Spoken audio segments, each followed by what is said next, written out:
Today's episode, I wanted to talk about the concept of forward sale. I actually used to do exactly this with my student rentals. Yeah. We have a willing buyer, a well-compensated realtor. So the realtor wants to get the deal done, and it just worked really well. People were doing this even in the crazy high pop market we had just a year or 2 years ago now. Yeah, that's brilliant. That's brilliant. So that angle right there, like that makes it make sense for both sides. 100%. On the other side there, like the seller is also going to be able to maximize value. The seller's going to be able to get more money because they're selling a more turnkey solution. That's where the financing aspect comes in handy. And I'm curious about what the banks would think about that. Welcome back to REI Hot Seat. Andrew Hines here, sitting with Jacob Campagnaro. That's me. And we're going to be teaching a concept today. So we're going over a specific concept, and it's called forward sales. Jake's been using this a lot lately, so I figured let's just talk about this today. And Jake, just give the scoop. What's the concept? Quick and dirty. So forward sale is can be done with a number of different things: development sites, zoning, not zoned, building, renovations, whatever. So essentially, we're just saying we're structuring a contract today for the seller to perform some sort of duty, and then we're going to be taking possession of the property after that is complete. So we're doing this on 3 separate sales right now, and the one I want to talk about is one we're doing out in New Brunswick. Okay. And so essentially the building in New Brunswick, we had a portfolio sale, 4 buildings, 3 of them were renovated or occupied, and one was completely vacant, no renovations, sitting there.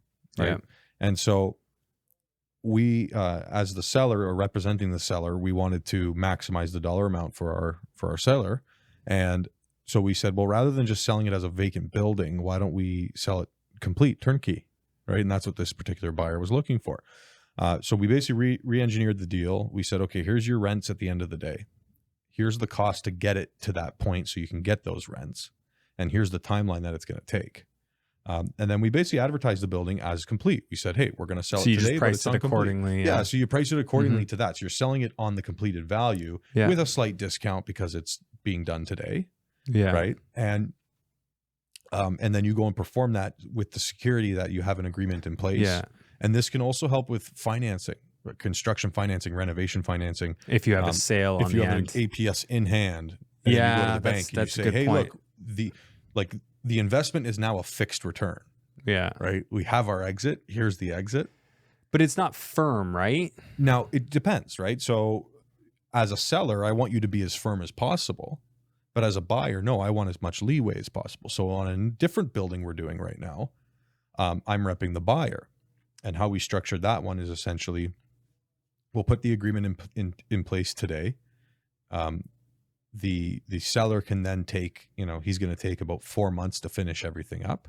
Yeah. We're conditional 30 days after, or, maybe we tighten that up to 10 days or 20 days or 5 days after the task has been performed. So the renovations are complete. The building permits are closed. And then we have our conditional period then where you get to inspect it, make sure, make sure the quality of the build was correct and the lease agreements are as advertised. Right. And then we're going to then close immediately after that. Right. Yeah. So why is this beneficial to a seller versus a buyer? Why do people want to do this? It's beneficial to both. I think it's the bigger question here, right? Yeah. So I actually used to do exactly this with my student rentals. So we would take a house and it would be, older, like some of them much older. And we would potentially add an addition on, refinish the inside, structure it so it was like a 5-bed, 5.5 bath if we could, if we legally could get even more rooms than we would. So we were basically just trying to optimize what that would be. And we would have the floor plans, like we'd get it all under permit and all that. So we'd have the floor plans of what it would be when it's done. And I would actually sell these buildings to investors as a turnkey investment. So I'd say, I'm going to finish it, close the permits. You can bring in your home inspector at that time.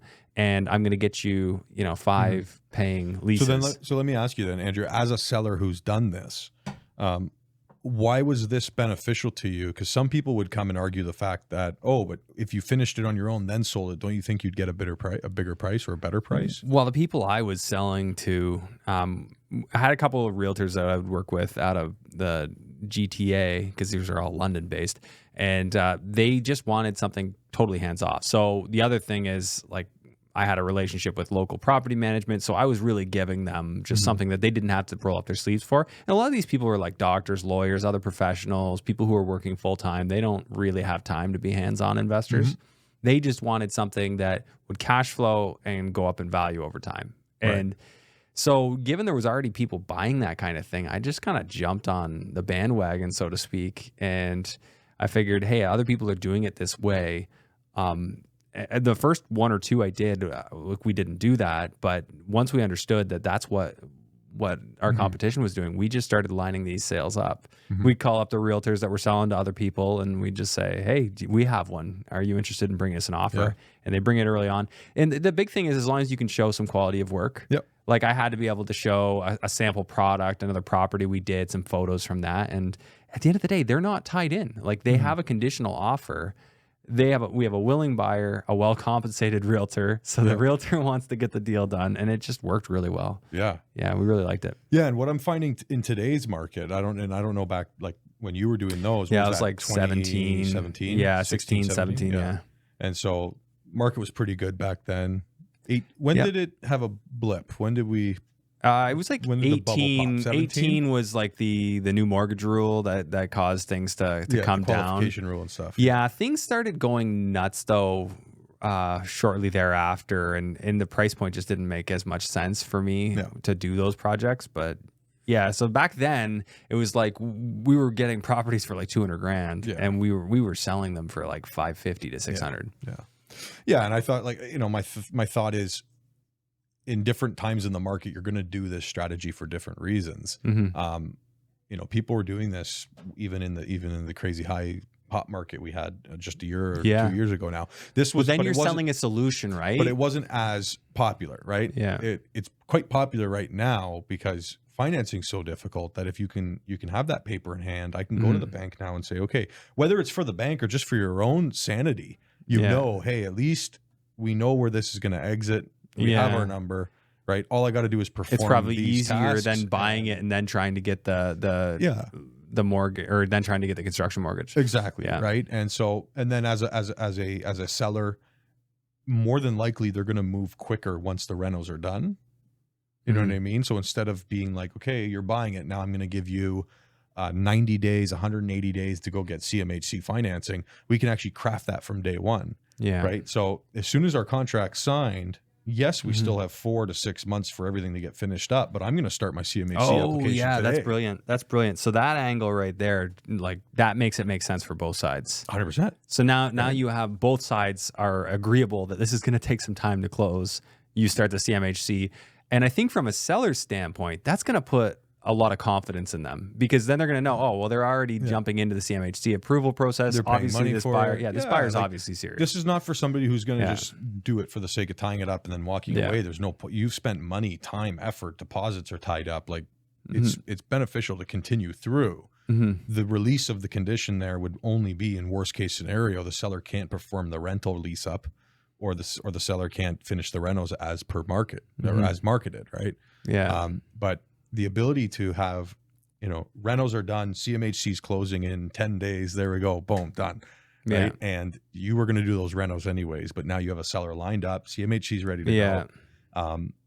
And it's a beautiful thing. And then on the other side there, like, the seller is also going to be able to maximize value, right?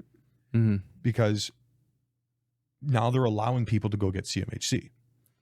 Right, instead of sitting there going, no, close of the bridge. Yeah, like the seller's going to be able to get more money because they're selling a more turnkey solution. They're selling something where the buyer can come in and not need to go through all the hoops to get to CMHC. They're allowing them to do it on the front end. So naturally, you're going to optimize your value.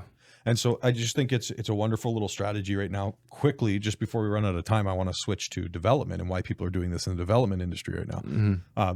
So a lot of people have zone sites or unzoned sites, let's say, and we'll use the example as, Andrew, you've gone and you've approved your zoning. You're ready. You have building permits in hand, right? You're ready to build, but now you got to do construction financing. You need $60 million to build this 12-story concrete building.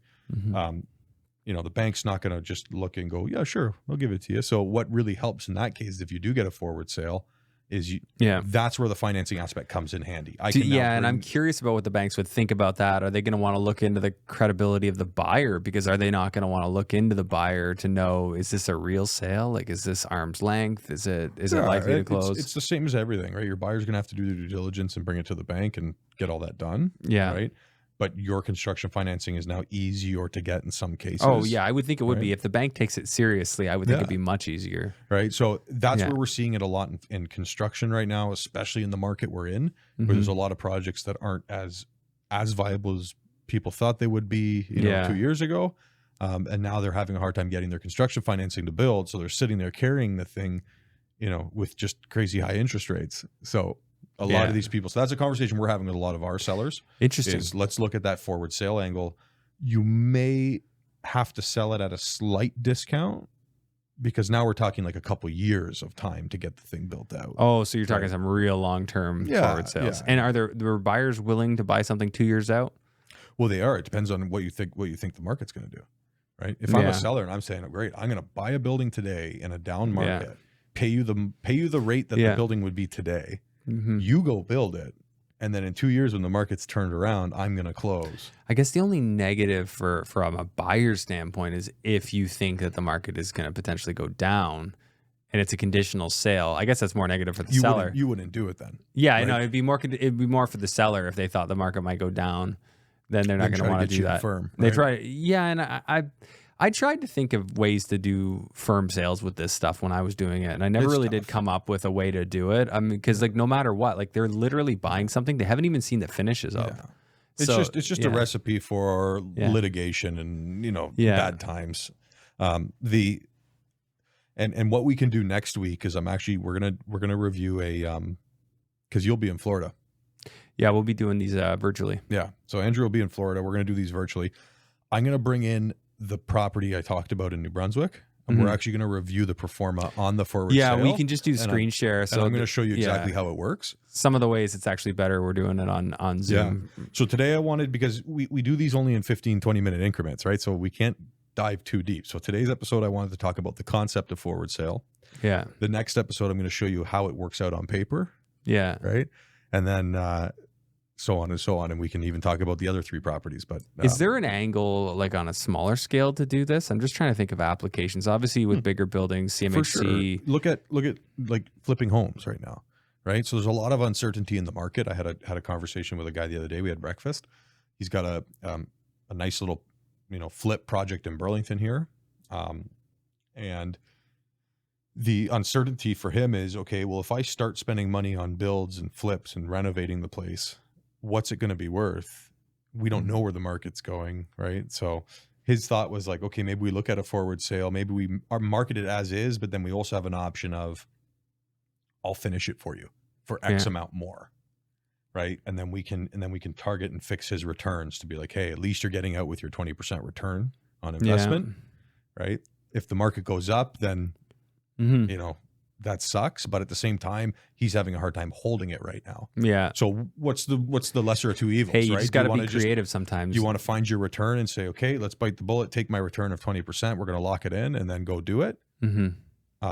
Whatever happens to the market, or do you want to sit here and struggle to carry it? Maybe not being able to carry it in a few more months. What's the best option? So smaller scale, there is stuff like that you can do, very similar to what you were doing. Yeah, I mean, it's just an interesting concept. Never really used it again after that, but I was doing a very specific type of activity. I personally think that there's actually more allure to a buy when it's not done. Like, it's like you can't have this. It doesn't even exist yet. But hey, if you sign now, it's not even on the market yet. Of course, now you could do this and you could actually just advertise it on the MLS and say that you're willing to do it. But I think those type of deals are really cool if you kind of keep them in your pocket and say, hey, we've got a building, the seller's willing to do all the work, and you basically get something that's done for you. Yeah, and I like that because at least you can manufacture the deal from day one. Yeah. Right. So that might, yes, you can go to MLS with it. It gives cost certainty. It gives financing certainty. Yeah. So if you're thinking, like, and this is what not enough people do, is put themselves in the shoes of the buyer or the seller, depending on which side you're on. You want to put yourself in the shoes of the other side. So what are they most concerned with? Yeah. Well, if I want to get a good price, they want to know their costs are certain and they want to know their mortgage is certain. Yeah. And that's something I always say to my buyers and sellers. You know, we're having lunch or we're having a meeting or negotiating a deal, and it's tensions are high. And I always say, listen, I get it, but put yourself in the buyer's shoe for a moment, right? What comparable are you going to pick, Andrew? The one that sold it the most or the less or the least? Yeah. Of course, you're going to pick the one that sold it the least. Yeah. Right. I said, so you got to look at both sides like that. For sure. That's a thing I always like to do. Cool. Yeah. I like this discussion. It's just nice to have a new strategy, a new tool in the toolkit. Yeah. So for anybody looking for more information from Jake or interested in working with Jake, you can actually do that by clicking the link below the video and filling out the form. And then somebody from Jake's team would be in touch. Yep. And if you made it this far, please make sure you share this video with somebody. Show us some love in the comments. Get it out there, because Jake drops a lot of gold nuggets here, and we want to make sure that people get a chance to learn from him. For sure. And yeah, it's great little short-term content. A lot of people have come up recently being like, hey, I saw it's got a very niche following. Yeah. It's not huge yet. I thought we'd be bigger by now, but we definitely have like a loyal niche following, and we really appreciate you guys. So thanks for tuning in regularly. Amazing. All right. Thanks. See you next week.